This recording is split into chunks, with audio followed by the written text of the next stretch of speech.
사도 요한이 요한일서 후반부에 계속해서 사랑의 위대함과 하나님은 사랑이라는 것과 우리가 하나님의 사람이라면 사랑하면서 살아야 그것이 하나님의 사람이라는 증거라는 내용의 말씀을 강조하고 있는 그런 부분을 우리가 공부하고 있습니다.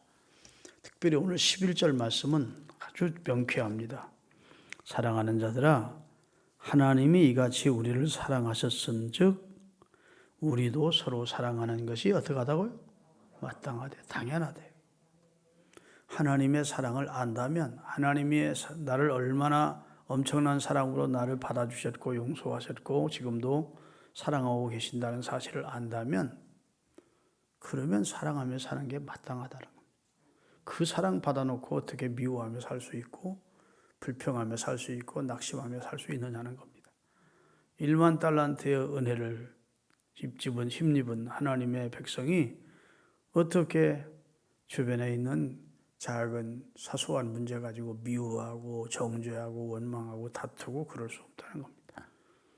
하나님이 이같이 우리를 사랑하셨은즉 받아줄 수 없는 우리, 용서할 수 없는 우리, 허물과 죄로 죽은 우리까지도 받아주시고 용서하시고 사랑해 주셨다면 우리도 서로 사랑하며 사는 것이 당연하다, 마땅하다, 그래야 된다 그 말입니다. 우리가 하나님의 사랑을 받은 줄 모른다면, 하나님의 사랑이 어떤 사랑을 우리에게 베푸셨는지 우리가 모르고 산다면 혹시 우리도 사랑하지 않고 미워하며 살고 정죄하며 살아도 이해가 되지만, 하나님의 사랑을 안다면, 그 엄청난 사랑을 내가 받았고 나는 사랑에 빚진 자라는 사실을 안다면 어찌 우리 주변에 사랑을 베풀어 줘야 될 사람들이 있는데 미워하고 정죄하고 욕하고 왕따시키고 그렇게 살 수 있겠느냐는 겁니다. 사랑하며 사는 것이 마땅하다, 이렇게 사도 요한은 강력하게 권해주고 있습니다. 특별히 12절을 같이 보겠습니다. 어느 때나 하나님을 본 사람이 없으되 만일 우리가 서로 사랑하면 하나님이 우리 안에 거하시고 우리 사랑이 우리 안에 온전히. 하나님을 어느 때나 본 사람이 없대요. 지난주에 제가 설교했지만 하도 하나님의 영광을 보여달라고 모세가 떼를 쓰니까 하나님이 나를 보는 자는 죽는다. 그래도 하나님 나와 함께 한다는 점 증거를 보이기 위하여 하나님의 영광을 나는 보기를 원합니다. 그랬더니 하나님이 바위 가운데 좀 움푹 파진 데 서게 하시고 손으로 그를 덮고, 하나님의 큰 손으로 그를 덮고 지나간 다음 내 등 뒤를 네가 볼 수 있다 그랬어요. 하나님이 지나가신 후 그가 지나간 뒷모습을 보는 영광만 그에게 주셨습니다. 근데 이제 하나님을 예나 지금이나 본 사람은 없다. 하나님은 왜냐하면 물질이 아니고 육신이 아니고 영이시기 때문에 하나님이 우리에게 은혜롭게도 자신을 나타내기 위해서 어떤 환상이나 계시나 이런 꿈이나 이런 걸 통해서 현현하시는 과정은 있어도 우리와 똑같은 육체를 입으신 모습으로 우리 가운데 나타나시지는 않습니다. 아멘. 근데 하나님을 예나 지금이나 본 사람이 없으되, 그럼 하나님이 우리 안에 거한다는 것, 하늘이 무엇으로 증명이 되느냐? 우리가 서로 사랑하면, 우리가 이렇게 사랑하는 사람이 아닌데 우리가 이 사람도 사랑이 되고 이 사람도 용서가 되네? 성령이 우리 안에 역사하시는 증거라는 겁니다. 사람은 본래적으로 이기적이에요. 사람은 누구나 다 아무리 명예가 있고 무슨 대단하게 도덕적이고 성인군자라도 결정적일 때는 다 이기적입니다. 자기를 위하는 거예요. 그런데 하나님의 사랑이 우리 가운데 있고 하나님이 우리 안에 성령으로 와 계시면 결정적 순간에도 형제를 위하여 목숨을 줄 수 있는 사랑을 베풀 수가 있다는 겁니다. 그가 아니면 할 수 없는 사랑을 우리가 할 수 있다고요. 그래서 그분이 우리 안에, 내 안에 와 계시다는 증거가 된다는 겁니다. 보지는 못하지만 내가 과거에는 미워하는 사람, 신경질적인 사람, 남 정죄하는 사람, 이런 사람이었는데 막 완전히 사랑의 사람으로 변화됐어. 그러면 하나님이 지금 나와 육으로는 안 보이지만 본래 하나님을 육으로 본 사람은 없으니까 우리가 서로 사랑하면 하나님이 우리 안에 거하시다는 증거다. 이렇게 말씀하고 있습니다. 상당히 논리적으로 설득력 있는 말씀을 하고 있는 거예요. 13절입니다. 그의 성령을 우리에게 주심으로 우리가 그의 안에 거하고 그가 우리 안에 거하시는 줄 알게 됐다는 거예요. 여러분, 오순절날 성령이 임하시면 성령이 그냥 머리 위에 휙 지나가고 마는 게 아니고 성령이 각 사람 안으로 들어왔습니다. 성령의 내주라고 그래요. 아멘. 그래서 우리가 하나님의 성전이고 하나님의 영이 너희 안에 거한 것을 알지 못하느냐 이렇게 말씀해서 예수 그리스도를 주로 믿는 사람은 눈에 보이지 않지만 그의 영이 우리 안에 와 계시다고요. 하나님의 영이. 그걸 성령이라고 합니다. 하나님의 영이. 그래서 서로 사랑하며 살 때 우리는 한 성령을 받은 사람임을 알게 된다는 겁니다. 성령 안에서의 참된 교통을 느낄 수 있다고 말씀하고 있어요. 14절입니다. 아버지가 아들을 세상의 구주로 보내신 것을 우리가 보았고, 여기서 아버지는 누구죠? 하나님 아버지가, 아들은 누구예요?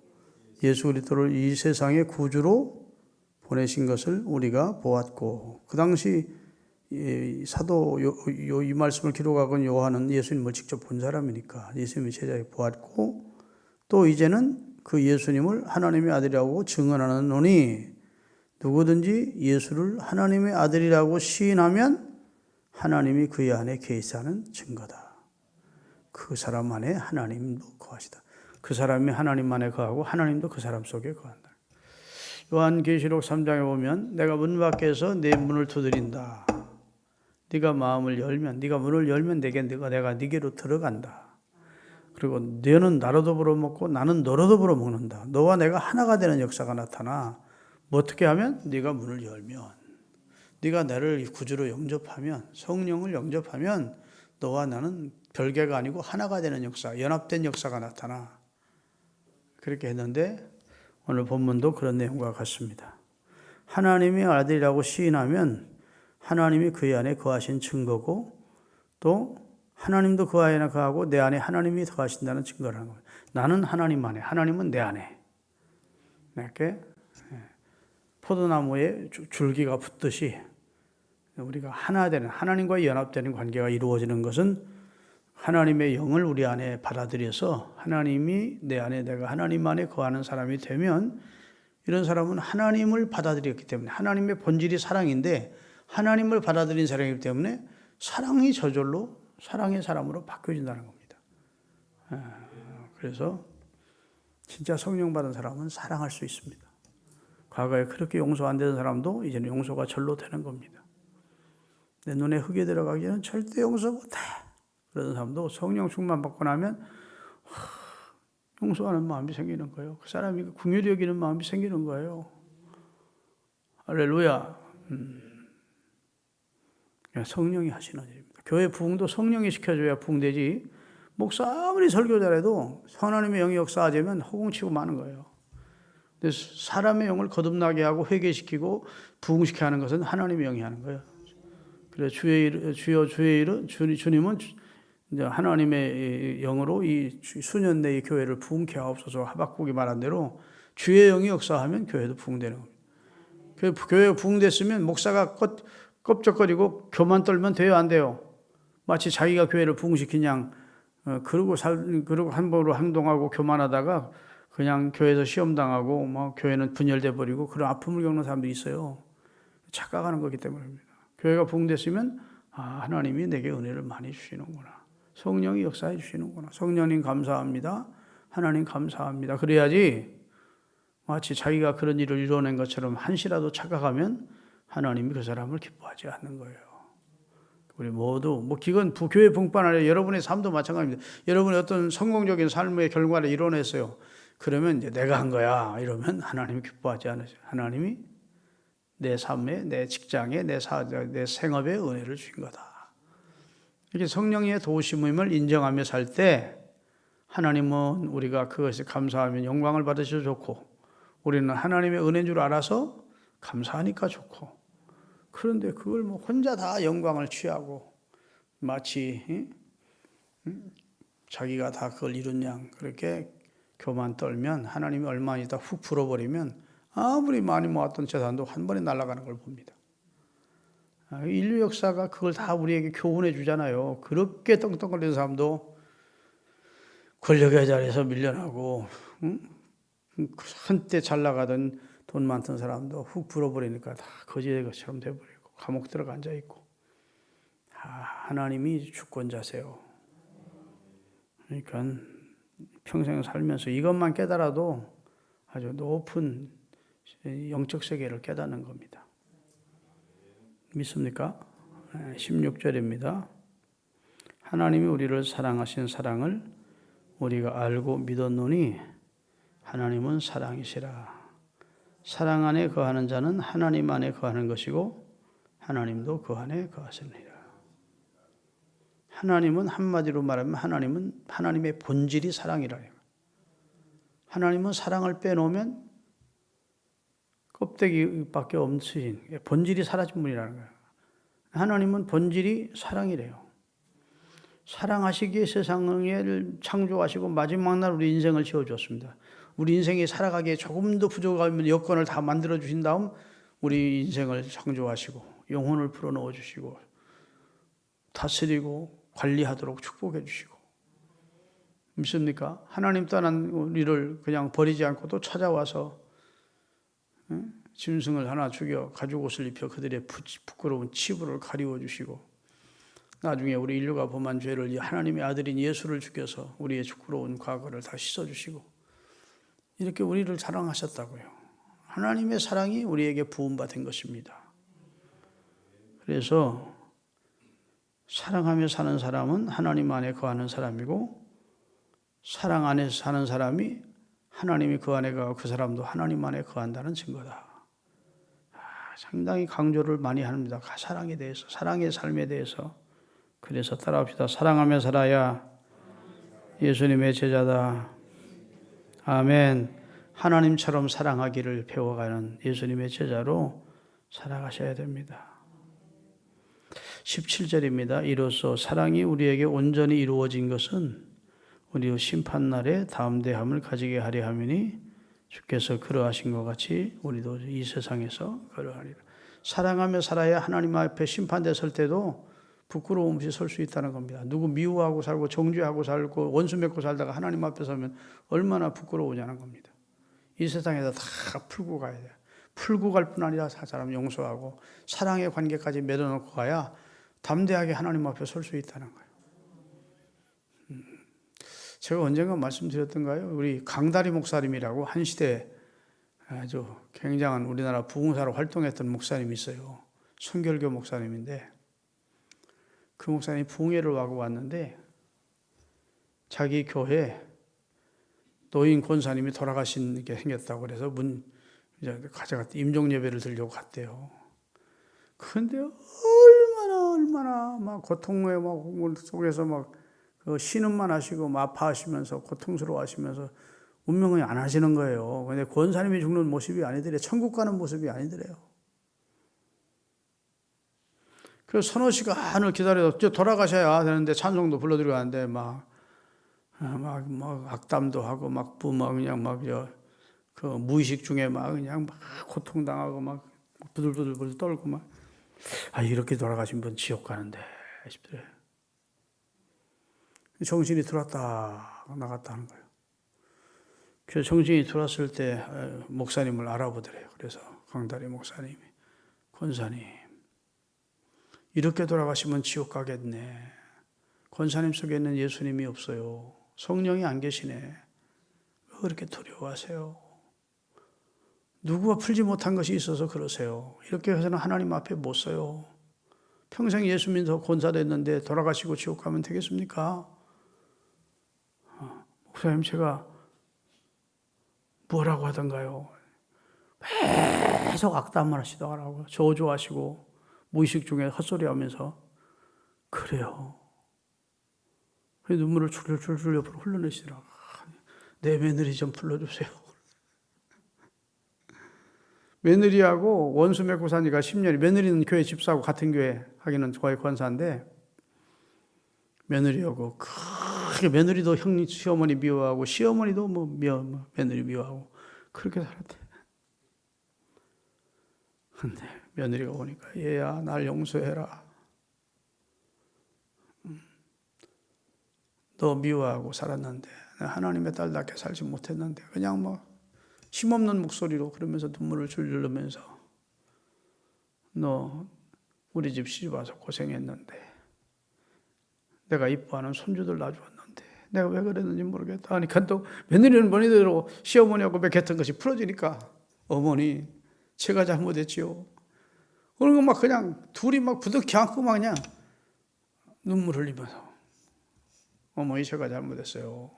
아니야 내가 잘못했다. 원인은 내가 원인자가 내가 처음에 내가 그리고 그 자리가 부흥의 자리가 돼버렸대. 은혜의 자리가. 그러더니 목사님 이제 마음이 편안해졌습니다. 이제 주님 앞에 서도 될 것 같습니다. 기도해 주세요. 그러더니 기도받고 나서 10분도 안 돼서 맥을 딱 놓으시면서 세상을 마치더래요. 그래서 하나님 앞에 설 때 다 풀고 서야지 서지 않고 쓰면 담대하게 설 수 없구나. 그 얘기를 부흥회 때 한번 얘기를 할 때 꼭 잊어버리질 않아. 그거지. 오늘 본문에 보면 우리가 하나님 앞에 심판대에 설 때 담대한 것은 이것이니 우리가 사랑하며 살았기에 담대할 수 있다는 겁니다. 그거 미워하며 살면 담대히 하나님 앞에 설 자격이 없고 하나님 그거 기뻐하지 않는다는 거예요. 그래서 하나님은 1만 달란트 빚진 자를 탕감받은 자가 100데나리라는 의미의 잘못한 사람 빚진 자를 용서하지 않은 것을 그 사람 다시 잡았다 감옥에 집어넣겠다고 하신 내용이 그런 말씀이 너 엄청난 사랑을 내게 받았는데 엄청난 죄를 용서받았는데 너는 왜 사랑하지 못하고 너는 왜 용서하지 못하느냐 그런 말 아니겠습니까? 자 18절입니다. 다 같이 사랑 안에 두려움이 없고 온전한 사랑은 두려움을 내쫓나니 두려움에는 형벌이 있음이라 두려워하는 자는 하나님 사랑 안에 온전히 이루지 못했느니라. 자, 여러분 참사랑은 두려움이 없어집니다. 우리 집사람이요 나를 만나러 오려면 고개 하나를 넘어와야 돼요. 나가실 때 무서워 안 하고 나 만나러 와. 여보 그랬지? 미안해. 그때는 총을 치라고 하는 게 있어요. 이게 밤에 총을 치는 게 있어. 나 만나서 이야기하고 다시 넘어가고 이러는데 나를 사랑하는 마음이 없으면 못할 일이야. 넘어갈 때 내가 데려다 주기도 하고 그러지만 여러분 사랑하는 이가 지금 저 불 속에 있다. 내 자식이 뛰어 들어갑니까 안 들어갑니까? 두려움이 없어져. 그때는 저 사랑하는 내 자식을 살리겠다는 마음에 두려움이 사라집니다. 누구든지 막아줘야 뛰어 들어가지 않지. 여보 들어가면 죽어요 하고 막아줘서 못 들어가게 하니까 못 들어가지. 그냥 놔두면 다 뛰어 들어가는 것이 부모들이에요. 왜? 사랑하면 두려움이 사라져. 진짜 하나님을 사랑하면 두려움이 사라져요. 그래서 하나님을 사랑하는 사람들이 그 핍박을 두려워하지 않고 복음을 전하는 겁니다. 사랑 안에는 두려움이 없대. 믿습니까? 온전한 사랑은 두려움을 내쫓는데요. 오늘 본문에 보면 두려움을 내쫓나니. 두려움에는 그 다음 절이 중요합니다. 형벌이 온다. 두려움에는 그에 상응하는 벌이 온대요. 두려워할 수 있지 왜 두려우면 벌이 올까? 우리가 두려워한다는 이유는 하나님을 불신하기 때문에 두려워한다는 겁니다. 하나님은 동기를 보시는 거예요. 네가 두려워하는 것은 나를 안 믿는구나. 여러분 한 30살짜리 내 자식이 내 손 붙들고 가면서 강아지만 봐도 저기 있는 꼬꼬당만 봐도 막 두려워하고 그러봐. 막 피하고 어쩔 줄 몰라고 부들부들 떨고 그러면 아버지가 기분 좋아 안 좋아? 그까짓 그 조그마한 강아지 새끼, 고양이 새끼, 그 닭 병아리 새끼가 뭐가 무서워? 서로 본인이 무섭더라도 누가 있어? 아버지 손 붙잡고 가는데 아버지가 야 걱정하지 마. 그래도 벌벌 계속 떤다 오면 그건 아버지의 힘, 아버지의 능력을 못 믿는 거거든. 우리가 주님과 동행한다 하면서 맨날 두려워하면서 살아. 그러면 그 두려움에는 형벌이 따른대. 그에 상응하는 벌이 온대요. 왜냐? 하나님을 불신하는 증거라는 겁니다. 그래서 이사야서 41장 10절에 보면 두려워하지 마라. 내가 너와 함께 함이니라. 놀라지 마라. 나는 네 하나님이 됨이니라. 아멘. 내가 너를 굳세게 하리라. 참으로 너를 도와주리라. 참으로 의로운 나의 오른손으로 너를 붙들어 줄 거야. 두려워하지 말래. 성경에 두려워하지 말라는 말씀이 360번이 넘게 나온다니까요. 욥기 3장 25절 띄우겠습니다. 내가 두려워하는 그것이 내게 임하고 내가 무서워하는 그것이 내 몸에 미쳤구나. 다 욥이 깨달았어요. 욥이 재산 다 잃고 자식 다 죽고 깨달은 것이 평시 자식들 건강하게 살 때, 재산이 많을 때 재산 다 잃으면 어떡하지? 자식들 병들어 죽으면 어떡하지? 이렇게 맨날 걱정했다는 거예요. 무서워했다는 거예요. 아니 왜 방정맞게 그런 생각을 해? 아유 하나님 감사합니다. 그러면 살아야 되는데 평시에 평안할 때 재난이 오지 않을까 두려워했다는 겁니다. 그래서 지금 다 욥이 하는 고백이요. 내가 두려워하던 그것이 현실이 됐구나. 내가 무서워하던 것이 내게 몸에 미쳤구나. 그러니까 여기 두려움에는 형벌이 있다는 말이 하나님이 우리 예수 믿는 사람이 두려워하면서 늘 근심 걱정하면서 하나님을 믿지 못하는 행동을 하면 주님이 그걸 기뻐하지 않는다는 겁니다. 무슨 말인지 아시겠어요? 그것은 누구를 못 믿는다는 증거라고요? 하나님을 불신하는 증거라는 거예요. 두려움 자체가 문제가 아니라 두려움에 그 속에 들어가면 하나님이 나와 함께하고 하나님이 날 지켜준다는 걸 못 믿기 때문에 두려워하기 때문에 하나님 볼 때는 너 믿음 없구나. 믿음 없구나. 그리고 그 두려움이 마귀를 불러들여요. 그래서 그 사람을 멸망시키는 겁니다. 믿습니까? 여러분 사울이 두려워하기 시작하니까 악신이 그에게 틈타기 시작하는 거예요. 그러니까 사울 왕이 결국은 망하잖아요. 두려워하지 마십시다. 하나님 나를 사랑하고 계시고 그 하나님이 나와 함께 하고 계시고 할렐루야. 그의 영이 나의 안에 와 계신데 내가 뭘 두려워하리. 내가 이 세상을 서로 마치면 하나님이 나를 위해 천국을 준비해 두었는데 내가 죽음조차도 나를 두려워하지 않으리. 따라합시다. 죽음은 하나님의 축복이다.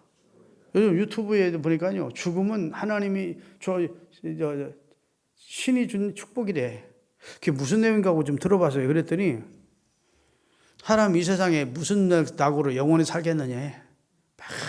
막 그냥 뭐야 그 뭐라고나 막 미워하고 그냥 뭐 고통스럽고 일하고 이 인생이 거의 뭐 생로병사의 지옥과 같은데. 힘 다 빠져가지고 이빨 다 빠지고 그래가지고 200년 살면 뭐 하느냐가 왜 때가 되면 이 세상의 삶을 마치는 게 신이 우리에게 준 축복이래요. 그럴듯하더라고. 더군다나 준비만 됐으면 죽음이 두려울 게 뭐가 있어. 여호와 내 하나님 내 이스라엘아 내 하나님 만나기를 준비하라 했는데 우리는 준비된 백성이잖아. 하나님 만날 준비가 됐어요. 죄사함 받고 하나님의 자녀 됐고 그리스도의 은혜를 힘입어서 천국 갈 준비가 되는 사람들이니까. 도대체 두려워할 게 뭐가 있느냐고. 맨날 그런데 두려움이란 질병이 사람들 속에 떠나지 않는 거야. 맨날 두려워해. 큰일 났어. 걱정이야. 이 소리가 아주 입에 붙여놓고 사는 사람들이 그리스도인 중에도 많다니까. 그런 소리 하나님이 들으시면 기분 나빠하세요. 하나님이 저놈이 저년이 정말 내 아들이야 딸이야 그럴 거예요. 죄송합니다. 연자도 하고 염자해서. 하나님 입장에서는 자식이니까 저놈이 저년이 저게 진짜 나를 믿는 놈이야? 믿는 년이야? 내가 지 아버지인데 두려울 게 뭐 있다고 맨날 아침부터 저녁 때까지 두려워하고 살아. 그럼 하나님은 넌 나를 못 믿는구나. 그래도 두려우면 형벌이 있다는 말씀이 굉장히 중요한 거예요. 욥이 그걸 직접 고백했잖아요. 나의 두려워하던 것이 내가 늘 두려워하면서 살았더니 두려워하던 것이 내게 왔네. 내가 두려워하던 것을 나를 두려워하던 그 대상을 내가 불러들인 거다 마찬가지예요. 내가 무서워하던 것이 내 몸에 미쳤네. 여러분 형통할 때 감사하세요. 방정맞은 말을 하지 말고 재수 없는 말 하지 말고 마귀 기뻐하는 말 하지 말고 이러다가 갑자기 뭐 재난 당하면 어떡하지? 뭐 이런. 물론 유비무환이라고 해서 약간의 뭐 어떤 상황도 바뀔 수 있다는 걸 인정하며 살지만 그때도 하나님이 사망의 음침한 골짜기로 다닐지라도 내가 해를 두려워하지 않을 것은 주의 지팡이와 막대기가 나를 안위해 줄 거다. 서로 전쟁이 일어나도 서로 내게 어려운 일이 닥쳐도 주의 사망에 내가 음침한 골짜기로 가도 주의 선하심과 인자하심과 주의 막대기와 주의 지팡이가 나를 인도해 줘. 푸른 초장으로 인도해 줄 거야. 전화위복으로 바꿔줄 거다. 이런 믿음이 있어야 예수 믿는 행복이 있고 기쁨이 있지. 맨날 그냥 뭐 입만 열면 그냥 믿음 없는 소리 하고 두려워하는 말 하고 그냥 그래서 하면 안 돼요. 그러면 하나님이 기뻐하지 않고 마귀가 기뻐와서 형벌이 따라온다고. 오늘 본문이 그 얘기잖아요. 다 같이 18절 다시 읽습니다. 사랑 안에는 두려움이 없고 온전한 사랑은 두려움을 하나님을 정말 사랑하고 정말 사람들이 사랑하는 관계가 된다면 두려움이 없어져요. 두려움에는 형벌이 있으며 두려워하는 자는 하나님 안에서 온전한 그 믿음이 세운 사람이 온전히 이룬 사람이 어땠는데 다시 말해 두려움 속에 늘 신앙생활하는 사람은 하나님과 관계가 온전히 이루어진 사람이 아니래요. 하나님과의 관계가 바르게 세워진 사람이 아니래요. 우선 하나님을 정말 신뢰한다면 두려움이 사라지는 거예요. 믿습니까? 그래서 찬송가에도 그런 말 찬송 많잖아요. 주 안에 있는 나에게 딴 근심이 있으랴. 십자가 밑에 나아가 내 근심이나 걱정이나 두려움은 다 내려놓았네. 주님을 찬송하면서 할렐루야 할렐루야. 내 앞길 멀고 험해도 나 두려워하지 않고 주님만 따라가리. 아멘. 그런 찬송 부르면서 주님의 대를 따라갈 수 있는 우리 모두가 될 수 있기를 예수 그리스도의 이름으로 축원합니다. 19절입니다. 우리가 사랑함은 그분이 곧 먼저 우리를 사랑했기 때문이다. 그건 아까 11절의 말씀을 뒤집어 한 말인가 맞습니다. 우리가 하나님을 사랑하고 사람들까지 사랑할 수 있는 이유는 그분이 나를 먼저 사랑해 주기. 이게 선행적 사랑이라는 겁니다. 내가 우리를 하나님을 먼저 사랑한 것이 아니고 하나님이 먼저 나를 사랑해 주셨기 때문에 우리가 사랑의 삶을 살 수 있다. 20절입니다. 누구든지 하나님을 사랑하노라 하고 그 형제를 미워하면 이는 거짓말하는 자니 보는 바 그 형제를 사랑하지 아니하는 자는 보지 못하는 바 하나님을 사랑할 수 없느니라. 딱 못을 박아. 사람도 사랑 못하면서 어떻게 하나님 사랑한다는 말을 철면피하게 할 수 있느냐는 겁니다. 보이는 사람도 사랑하지 않으면서 보이는 부모도 사랑하지 않으면서 공경하지 않으면서 보이지 않는 하나님을 공경한다고? 있을 수 없다는 거예요. 사랑하는 관계 속에 있어야 될 가족도 가족이나 친지들이나 형제들을 사랑하지 않는 자가 하나님 사랑한다고? 있을 수 없느니라. 그런 비논리적인 것은 형성이 안 돼. 그 말입니다. 하나님 사랑한다면 형제와 이웃도 가족도 사랑해야지. 보이는 바 형제를 사랑하지 않는 자가 보이지 않는 하나님을 사랑한다고? 거짓말 까고 있네 하는 그런 거예요. 오늘 어떻게 자꾸 좀 여러분 알아듣기 실감나게 설교하려니까 이게 좀 강하게 나오는 거예요. 거짓말하고 있네. 웃기고 있네 그 말이 하나님이. 야, 사람도 사랑 안 하면서 부모도 사랑 안 하면서 부모도 공경 안 하면 나를 공경해? 막 웃기고 있네. 그 말이에요 이게. 쉽게 말하면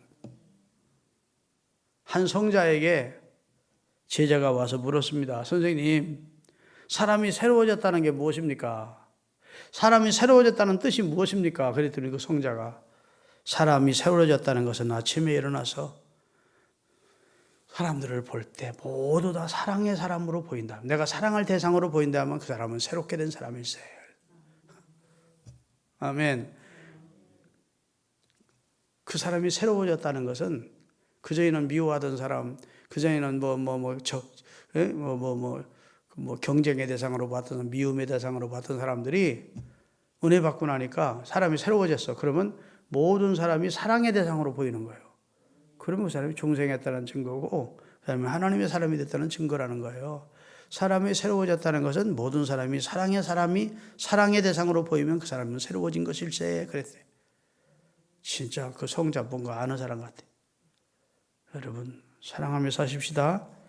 사랑하며 살아야 하나님 앞에 하나님만 가지고 사는 것이고 하나님 기뻐하는 거예요. 믿습니까? 마틴 루터라고 하는 종교 개혁자가 있었어요.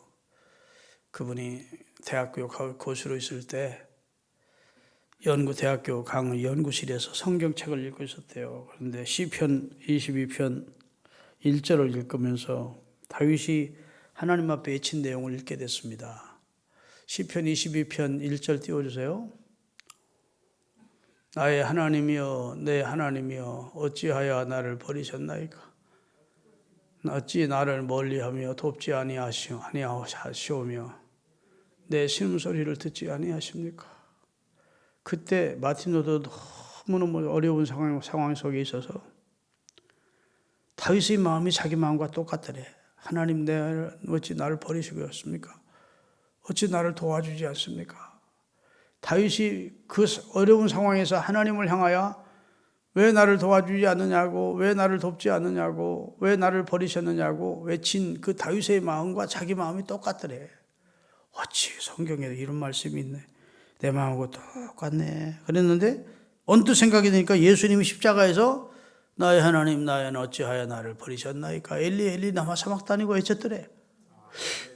아니 나나 다윗은 어찌해 나를 버리십니까 할 수 있지만 어찌 하나님의 아들이 예수님께서 나의 하나님 나의 어찌하여 나를 버리셨는가 하셨지 했는데 그때 주님의 음성이 들리기를 나는 너희를 위해서 버림을 받았다.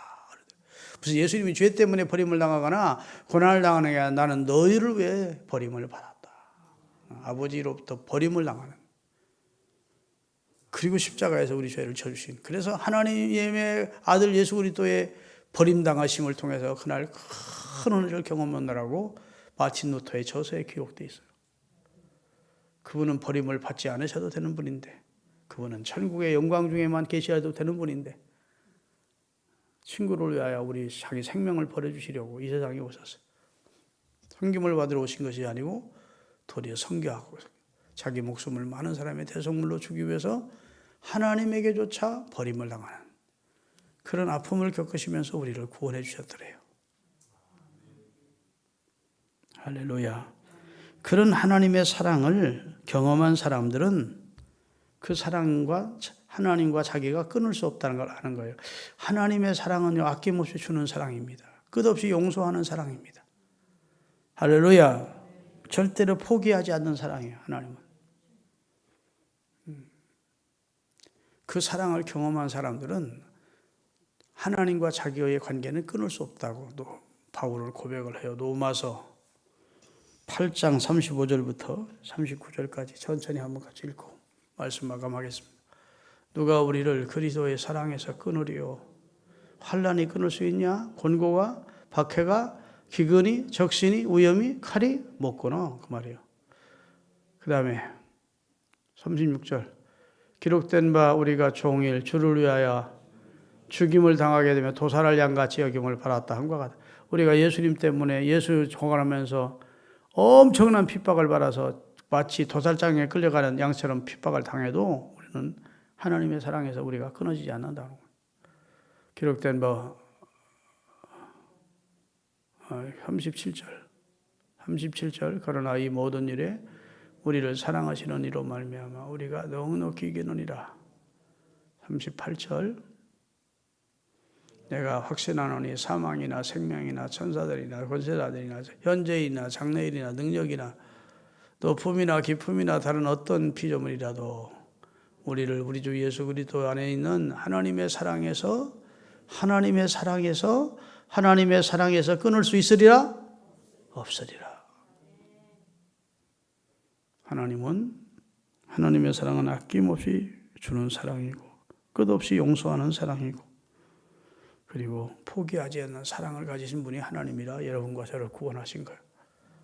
그 사랑이 하나님이 나와 함께 한다는 사실을 믿고 두려움을 버리세요. 그리고 사랑을 받은 자로서 형제와 이웃을 사랑하며 사세요. 그래야 우리가 위지 하나님의 자녀이고 하나님의 사람이라는 증거로 삶을 통해서 그 증거를 보여주는 겁니다. 마지막 절 읽고 마칩니다. 다 같이 우리가 이 계명을 주께 받았으니 하나님을 사랑하는 자는 또한 그 형제를 사랑할지니라. 기도하겠습니다.